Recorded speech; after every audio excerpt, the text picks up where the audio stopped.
বেতন ভাতা বৃদ্ধির দাবিতে ঝালকাঠিতে হ্যান্ডেলিং শ্রমিকদের ধর্মঘট। ঝালকাঠির প্রতিনিধির তথ্যচিত্রে দেখুন বিস্তারিত। ঝালকাঠিতে বেতন ভাতা বৃদ্ধির দাবিতে ধর্মঘট শুরু করেছেন হ্যান্ডেলিং শ্রমিকরা। আজ ১৩ জুন শনিবার সকাল থেকে জাহাজ থেকে বিভিন্ন ধরনের মনিহারি পণ্য আড়তে ওঠানামার কাজ বন্ধ হয়ে যায়।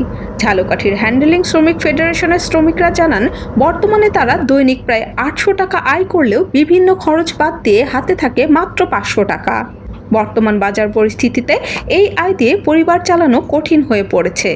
শ্রমিকদের দাবি, ৫০ কেজি ওজনের ছোট বস্তা আমদানির ক্ষেত্রে জাহাজ থেকে গুদামে তোলার জন্য ১০ টাকা এবং ডেলিভারির জন্য ১২ টাকা হারে পারিশ্রমিক নির্ধারণ করতে হবে। শ্রমিকরা আরও জানান, গত প্রায় ৯ মাস ধরে তারা এই দাবি জানিয়ে আসছেন। তবে স্থানীয় সংসদ সদস্য ইসরাত সুলতানা ইলেন ভুট্টোর অনুরোধে ঈদুল আজহা পর্যন্ত তারা কর্মসূচি স্থগিত রেখেছিলেন। দাবি পূরণ না হওয়ায় শনিবার থেকে ধর্মঘট শুরু করেছেন তারা। এদিকে ধর্মঘটের কারণে বিপাকে পড়েছেন বিভিন্ন উপজেলা থেকে আসা পরিবহন শ্রমিক ও ব্যবসায়ীরা। রাজাপুর থেকে পণ্য পরিবহনের জন্য আসা এক পিকআপ চালক জানান, সকালে ঝালকাঠি এসে দেখেন শ্রমিকরা ধর্মঘট পালন করছেন, ফলে জাহাজ থেকে কোনো পণ্য খালাস বা পরিবহন করা হচ্ছে না। এতে তারা চরম ভোগান্তির মধ্যে পড়েছেন। ধর্মঘটের কারণে বন্দরের স্বাভাবিক কার্যক্রম ব্যাহত হচ্ছে এবং দ্রুত সমস্যার সমাধান না হলে পণ্য সরবরাহ ব্যবস্থায় নেতিবাচক প্রভাব পড়তে পারে বলে সংশ্লিষ্টরা আশঙ্কা করছেন।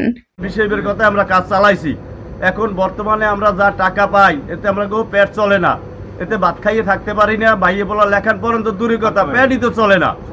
এই জন্য আমাদের রেট যতক্ষণে না দেওয়া হবে, যতক্ষণে ফয়সালা না হবে, অতদিনে আমরা সব শ্রমিক এক হইয়া আমরা কাজ বন্ধ করে দিছি আজকে সকাল থেকে। কর্মী কাছে গরিব, তারা অনেক আন্দোলন করছে, তারা রেট বাড়াবার জন্য অনেক আন্দোলন করছে, করার পরে মালিকরা রেট বাড়ায় নেয়, না বাড়ানোর কারণে আজকে তারা রেট বাড়াবার জন্য কাম স্থগিত করে। কখন থেকে বন্ধ কাজ?